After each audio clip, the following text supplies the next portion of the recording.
नमस्कार दोस्तों, आइए देखते हैं एक और question. Job batch contract costing का जो चैप्टर होता है इसके अंदर हम देखेंगे एक और क्वेश्चन कॉन्ट्रैक्ट कॉस्टिंग का। एक अच्छा एवरेज लेवल का ये क्वेश्चन है जो आपको कॉन्ट्रैक्ट कॉस्टिंग अगर एक एवरेज टाइप का क्वेश्चन करना हो तो कैसे होता है, उसमें क्या चीजें दी जाती हैं, बेसिक समझने के लिए ये क्वेश्चन काफी अच्छा है। आइए देखते हैं क्वेश्चन क्या रहता है।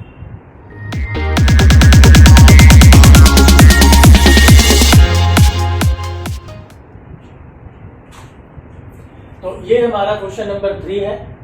Loki construction took a contract in 2020 for road construction. ये कंपनी का नाम है लोकी कंस्ट्रक्शन। इसने 2020 में एक कॉन्ट्रैक्ट लिया जिसमें ये रोड बनाएंगे।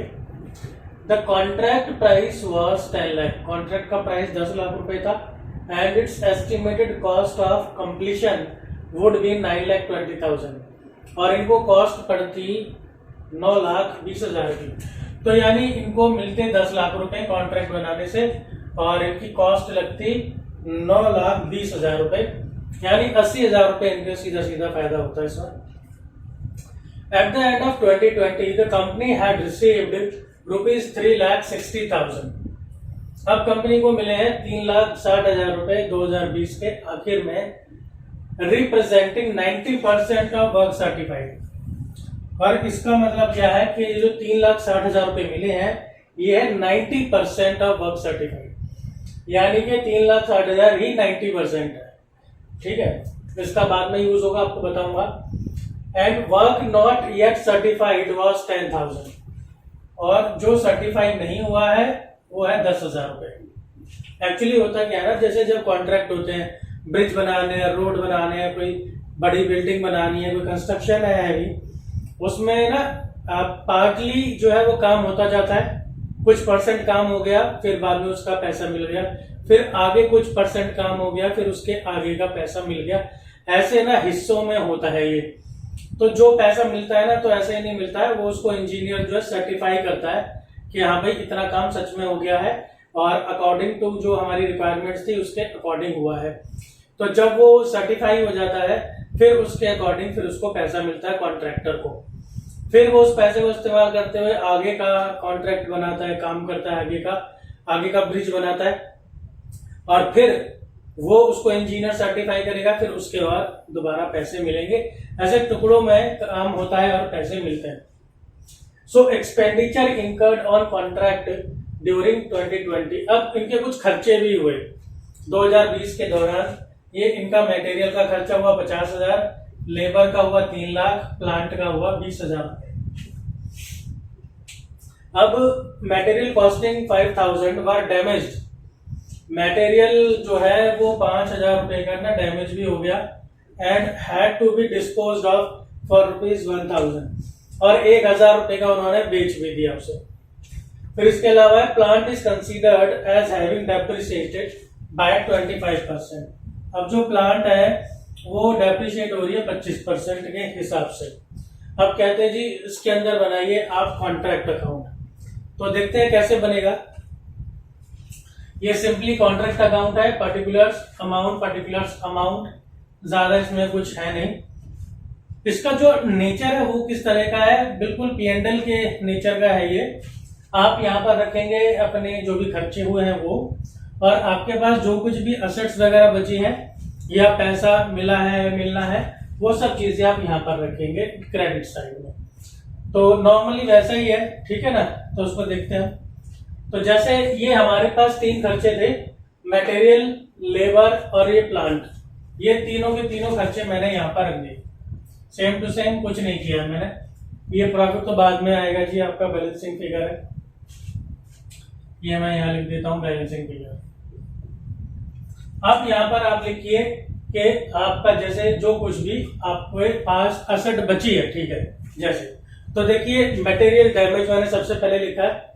तो ये जो मटेरियल था 5,000 का, देखो ये डैमेज हो गया था। तो ये डैमेज हो गया ना, तो डैमेज होने के बाद हमारे पास ही रहेगा। तो जो कुछ भी हमारे पास ही रहेगा ना वो हम क्रेडिट साइड के अंदर रखेंगे, या कह लीजिए जो कुछ भी बचा तो वो हम यहाँ पर मटेरियल डैमेज कर देंगे 5,000 का। अब ये मटेरियल डैमेज है, अब इसको हम बाद में जो मर्जी करें इसका, चाहे हम इसे किसी और कॉन्ट्रैक्ट में ले आके इस्तेमाल कर ले, चाहे हम कबाड़ी को बेच दें, चाहे हम कुछ भी कर ले, तो वो हमारे पास है, तो वो हमारी एसेट की तरह है।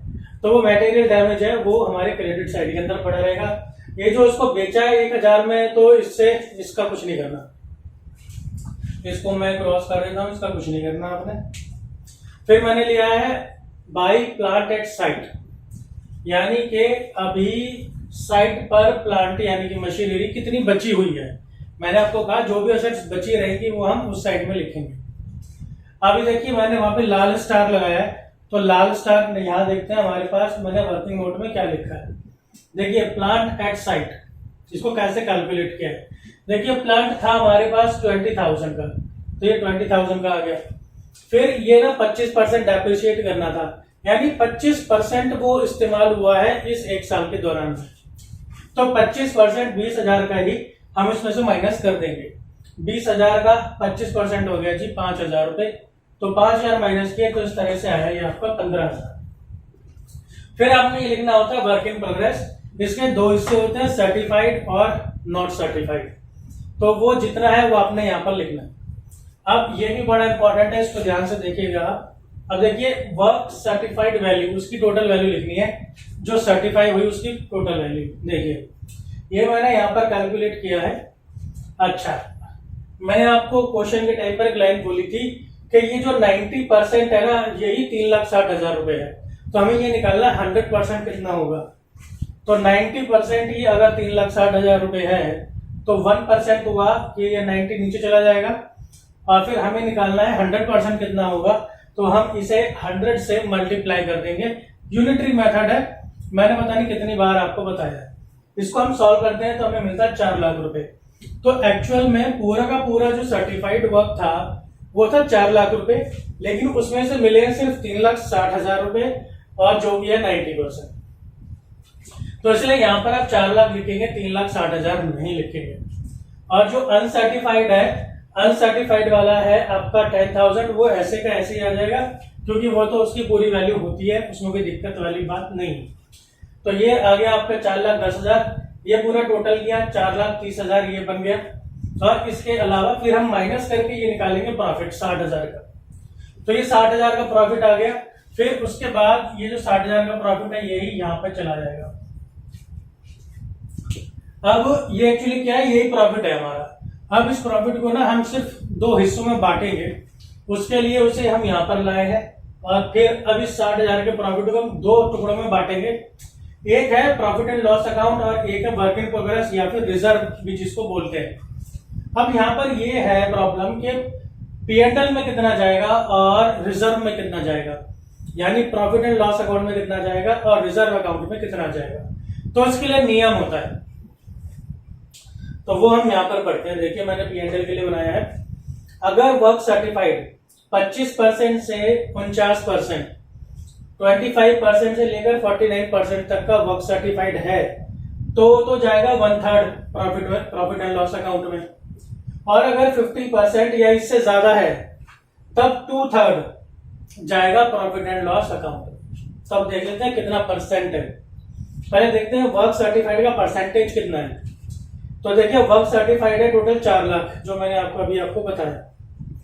टोटल जो कॉन्ट्रैक्ट का प्राइस है, कॉन्ट्रैक्ट का प्राइस है जी 10 लाख रुपए, तो डिवाइडेड बाय 10 लाख, और इसको हम कर देंगे इंटू 100, इसको इंटू 100 भी कर दीजिए। तो इससे हमें ये मिल जाता है 40%।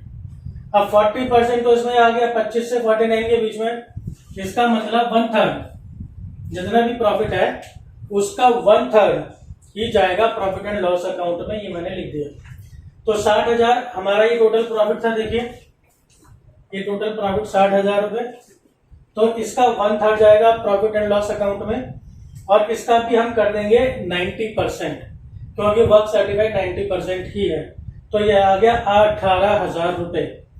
तो P&L अकाउंट में आपके जाएंगे 18,000 रुपए, और जो बच गए वो आपके जाएंगे रिजर्व में, यानी 42,000। फिर इस अकाउंट को हम क्लोज कर देंगे 60,000 और 60,000। तो इस तरीके से बनता है कोई भी कॉन्ट्रैक्ट अकाउंट। कॉन्ट्रैक्ट का अकाउंट का जो चैप्टर होता है ये भी इंपॉर्टेंट होता है। और इस तरह के जो सिंपल लेवल वाले क्वेश्चन होते हैं ये पेपर में काफी ज्यादा आते हैं। अभी जैसे जैसे आप आगे वीडियोस में देखेंगे क्वेश्चंस थोड़े से ट्रिकी होते जाएंगे। तो जुड़े रहिए, इसी तरह से सीखते रहिए, पढ़ते रहिए। मिलता हूं मैं आपसे अगली वीडियो में। धन्यवाद।